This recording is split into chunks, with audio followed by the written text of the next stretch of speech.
Hello friends, आज हम पढ़ रहे हैं किनशिप सिस्टम। किनशिप सिस्टम यानी कि नातेदारी व्यवस्था।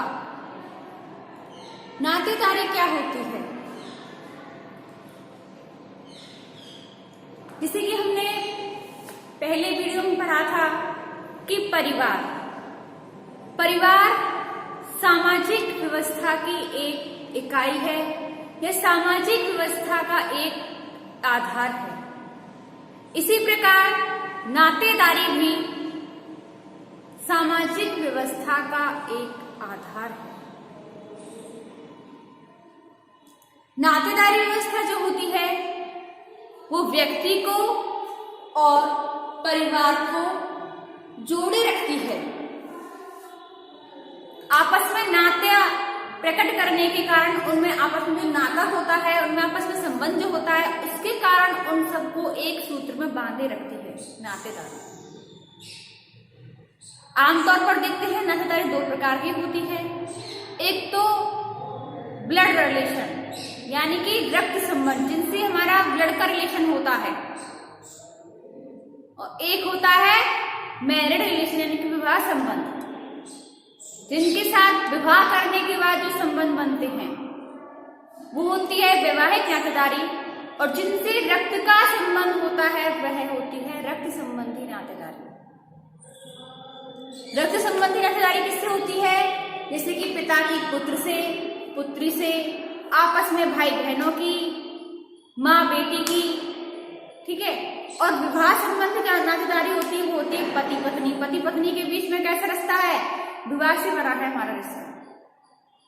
जीजा साली हुए, फूफा जी हुए, चाची हुई, लेकिन चाचा से रिलेशन हमारा ब्लड का होता है, लेकिन चाची विवाह के उपरांत बनती है, यानी कि उनका रिलेशन कैसा होता है? विवाह के बाद का होता है। ताई हैं, फूफा जी हैं, तो ऐसा रिलेशन क्या होता है हमारा? वैवाहिक नातेदारी के आधार पर होता है।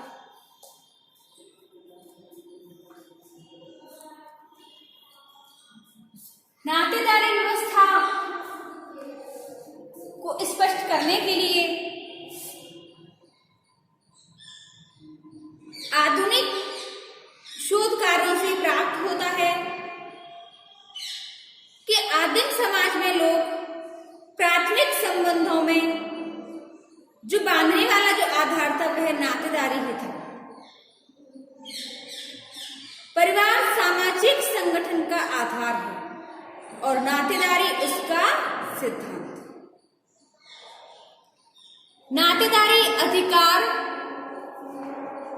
व कर्तव्यों और दायित्वों की एक वह व्यवस्था है जो कि न केवल परिवार के सदस्यों के संबंध को परिभाषित करती है, बल्कि पारिवारिक इकाइयों के संबंधों को भी प्रकट करती है। और यह व्यक्ति और परिवार दोनों के बीच उन दोनों को जोड़ने वाली कड़ी ही नातेदारी है।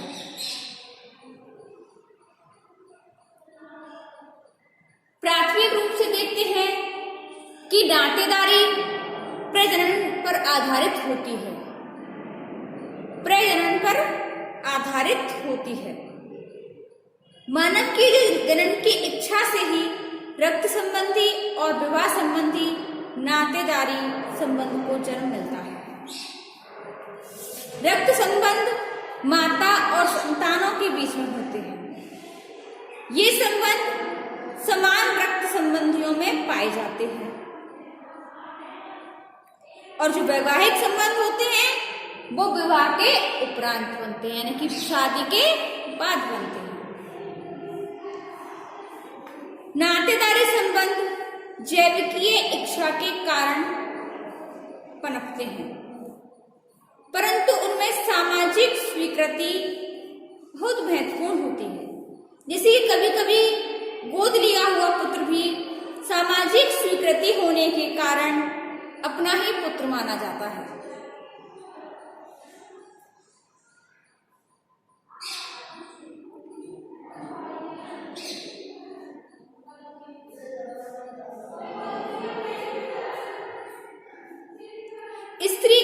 गर्भ में स्त्री के जो गर्भवती होने के 5वें महीने में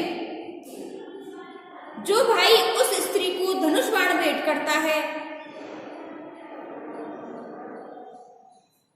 नातेदारी की परिभाषा को स्पष्ट करते हुए चार्ल्स विनिक कहते हैं कि नातेदारी व्यवस्था में समाज द्वारा स्वीकृत काल्पनिक और वास्तविक वंशानुगत संबंधों को गिना जाता है। नातेदारी 2 प्रकार की होती है, रक्त संबंधी और विवाह संबंधी। नातेदारी के संबंधों में बंधे हुए व्यक्तियों के समूह को समुत्व कहते हैं, बंधुत्व समूह कहते हैं। परिवार, गोत्र, कुल, ये सभी बंधुत्व समूह के ही उदाहरण हैं। गांव में नातेदारी अनेक सामाजिक सांस्कृतिक भूमिकाएं निभाते हैं। संपत्ति के उत्तराधिकार और विवाह क्षेत्र का निर्धारण भी नातेदारी के आधार पर होता है। जहां मात्र सत्तात्मक परिवार पाए जाते हैं, वहां उत्तराधिकार का निर्धारण मातृ पक्ष से या पितृसत्तात्मक परिवार से होता है। नातेदारी प्रथा यह तय करती है कि एक व्यक्ति के लिए जीवन साथी चुनने का दायित्व किस पर है। जीवन साथी के चयन का क्षेत्र क्या होगा, किन लोगों से विवाह कर सकता है, किनको प्राथमिकता है और किन से विवाह करने की मनाही है,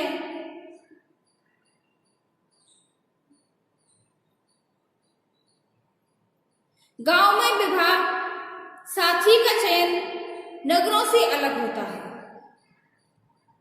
नगरों में लड़का और लड़की जीवन साथी के चुनाव में मुख्य भूमिका निभाते हैं, और जबकि गांव में यह कार्य नाई, पंडित या परिवार के बुजुर्ग व्यक्तियां और रिश्तेदारों द्वारा यह कार्य किया जाता है।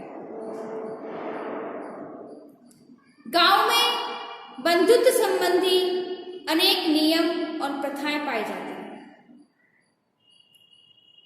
कुछ नातेदारी जैसे कि पिता, पितामह, माता, दादी, चाचा, ताऊ आदि के प्रति आदर और सम्मान प्रकट किया जाता है, और कुछ संबंधों से परिहास के संबंध रखे जाते हैं, जैसे कि सास एवं दामाद के बीच, सास एवं बहू के बीच, ससुर एवं पुत्रवधू, ज्येष्ठ एवं छोटे भाई की पत्नी आदि के बीच में परिहारन की पर्दा प्रथा के संबंध रखे जाते हैं। बहू अपने सास ससुर और जेठ से घूंघट निकालती है और उनसे बात नहीं करती है। और कुछ नातेदारी संबंधों में परिहास यानी कि हंसी मजाक के संबंध होते हैं, जैसे कि देवर भाभी के बीच, जीजा साली के बीच। इन संबंधों में हंसी मजाक के संबंध पाए जाते हैं। भारत में नातेदारी व्यवस्था का एक अलग ही विश्लेषण किया जाता है। श्रीमती कर्वे भारत की नातेदारी को 4 भागों में डिवाइड करती हैं। उत्तरी नातेदारी, पूर्वी, मध्य और दक्षिणी क्षेत्र की नातेदारी।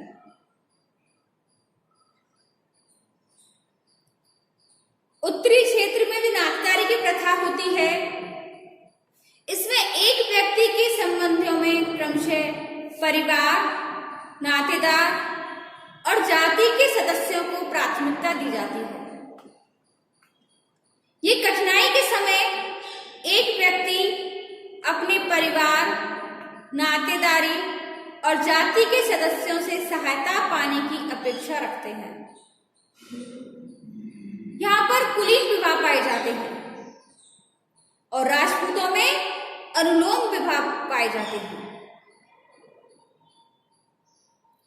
यहाँ पितृसत्तात्मक परिवारों की बहुलता होती है।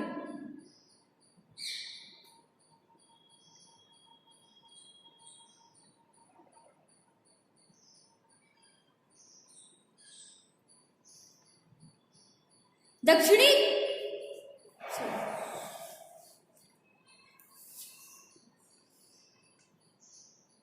कठिनाइयों के समय में एक व्यक्ति नातेदारों से सहायता पाने की अपेक्षा करता है।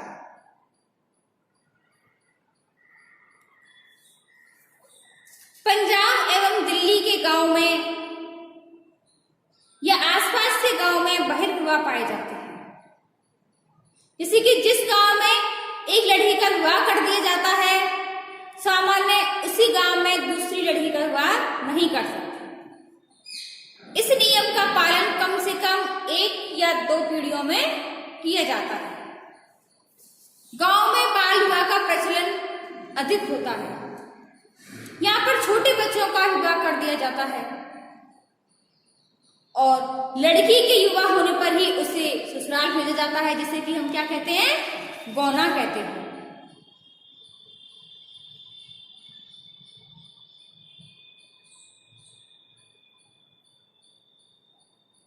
और उत्तरी क्षेत्र में देवर विवाह का भी प्रचलन होता है।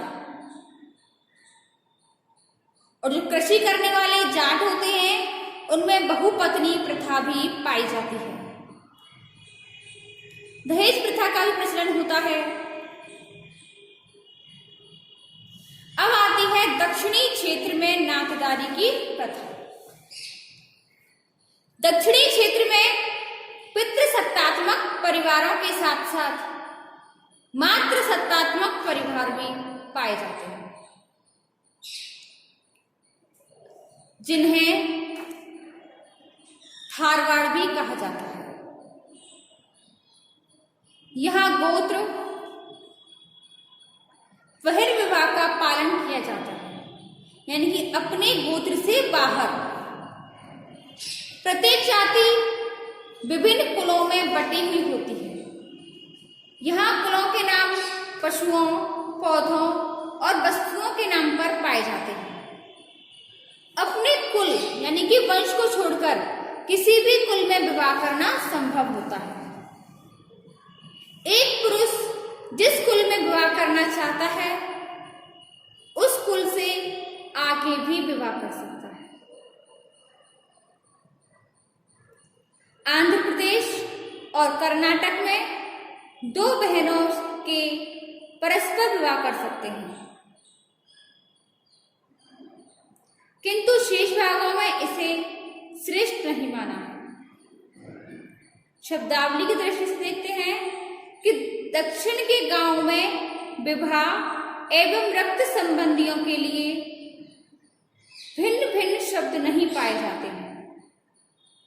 जो उत्तर भारत के गांव कन्या और बहू में अंतर है वह दक्षिण भारत के गांव में नहीं है।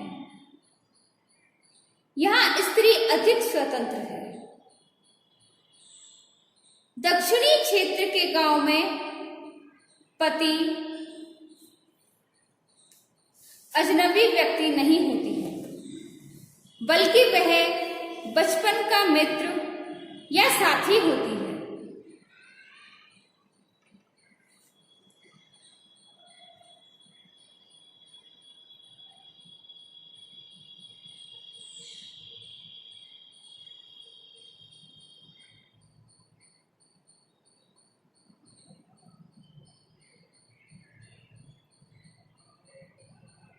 यहाँ पर साली विवाह का भी प्रचलन है, किंतु बड़ी साली से विवाह करने की मनाही होती है। पति पत्नी के विवाह संबंध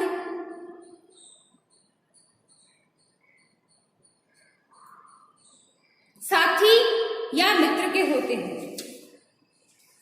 अब आती है हमारे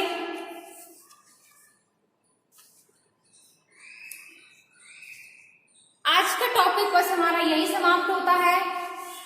अगली वीडियो में हम चर्चा करेंगे जाति पंचायत।